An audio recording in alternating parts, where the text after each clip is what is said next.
Smart city Vadodara के दावों की हकीकत एक बार फिर सामने आई है, जहां नागरिकों को टूटी फूटी सड़क और गंदगी झेलनी पड़ रही है। वडोदरा महानगर पालिका क्षेत्र में शामिल भाईलिका सिद्धेश्वर कृष्णा रेजिडेंसी, जहां 2 साल से न तो सड़कें ठीक हुई है और न ही सफाई की व्यवस्था सुधरी है। स्थानीय लोगों का कहना है कि वे लगातार वार्ड नंबर 10 में लिखित और मौखिक शिकायतें करते आ रहे हैं, लेकिन कोई ठोस कार्यवाही नहीं हुई है। ટીપી 4 મારી દુકાન છે। દુકાનની સામે જે ગટર લાઈન ને પાણીની લાઈન નાખી હતી એનો ડસ્ટ ઉઠાયો નથી, કોઈ રોડ કરવાનો પ્રાયોગિક કામ થયું નથી। એના હિસાબે અમારી દુકાનો સામે, અમારા રેસિડેન્ટના સામે બધા ખાડા પડી ગયા છે। લોકો આવતા જતા પડી જાય છે, તો એનું નિરાકરણ કોઈ કરવા તૈયાર નથી। કોર્પોરેશન વાળા એવોર્ડ લીધો ગ્રીન વડોદરા, સ્વચ્છ વડોદરા, આ એનો એક નમૂનો અમે દર્શાવ્યો છે। કમ્પ્લેન કરી છે, 2 વખત કમ્પ્લેન કરી છે, 1 વખત ફોટા માંગ્યા તો ફોટા પણ મોકલેલા છે, કોઈ આવતું જ નથી। અહીંયા આ બધું બાજુમાં આગળ બનાવ્યું, ત્યાં એનો સુપરવાઇઝર હતો, એને કહ્યું કે ભાઈ આનું શું છે, પણ કે એ તો આગળથી આવે તો થાય, હવે આગળથી ક્યારે આવે શું થાય। અમે તો આજની તારીખમાં પણ કમ્પ્લેન કરી છે અને મેં તો ચોખ્ખા શબ્દમાં કહી દીધું છે કે 2 દિવસની મુહલત આપી છે।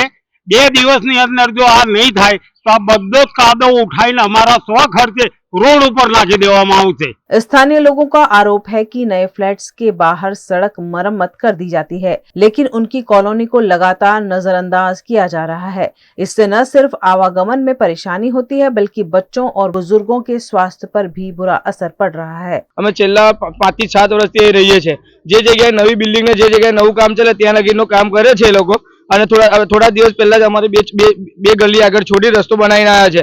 અહીં આગળ અમે આટલી કમ્પ્લેન કરી તો બી કોઈ જાતનું કોઈ નિરાકરણ કશું નહીં। અને વચ્ચે કામ કરવા માટે તે ટાઈમ કીધું હા હા કરું છું એમ કઈ આગળ જતા રહ્યા, કોઈ જાતનું કશું ડિસિઝન એવું છે કે અમે તો ખાલી આગળ એમ જ એ જ કર્યા કરે છે। અમારી કોઈ વાત, કોઈ નિરાકરણ, કોઈ વાત સાંભળવા રેડી નહીં। અને વેરો તો સમજો કે સમય થયેલા વેરો આવી જાય છે, નહીં આવે તો સીધો ઘરે આવીને કહે છે કે તમારો વેરો બાકી છે, બાકી તો અમારો કોઈ જગ્યાનું નિરાકરણ તો આવવું જોઈએ ને।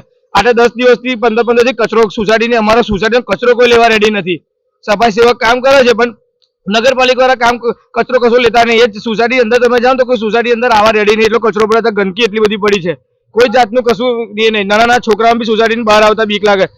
સાત પડે તમે કશું લેવું હોય તો સોસાયટીની બહાર આવીને દુકાનમાં બી નહીં જવાતું, કચરો ને એટલે कीचड़ જેટલું છે।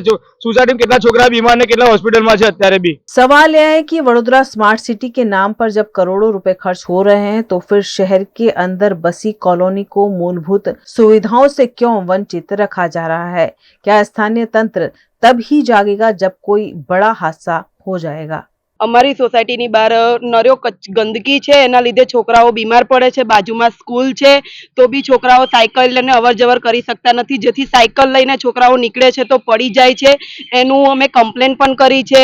આજુબાજુની સોસાયટીઓની ત્યાં આગળ રોડ કરી ગયા છે, ખાલી અમારી સોસાયટીની બહાર રોડ કર્યો નથી। ખાડા પણ નથી પૂરેલા, અડધા પૂરેલા છે। આ સોસાયટીની બહાર ગંદકી છે, ગેટની બહાર નીકળે તો બી ડર લાગે છે એક્ટિવા લઈને નીકળતા કે પડી જઈશું એવી બીક લાગે છે। આ છેલ્લા 5 વર્ષથી રહીએ છે, દર ચોમાસામાં આ જ હાલત હોય છે।